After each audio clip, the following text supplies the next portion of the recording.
Welcome to the tutorial session of processing data with DroneNaksha. Get started by clicking on DroneNaksha. Click on Map in the right top. Proceed by entering valid project name.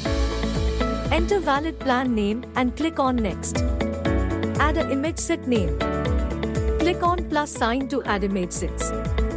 You can upload photos from your local device. Images are being uploaded. Click on Process to begin processing the data with DroneNaksha.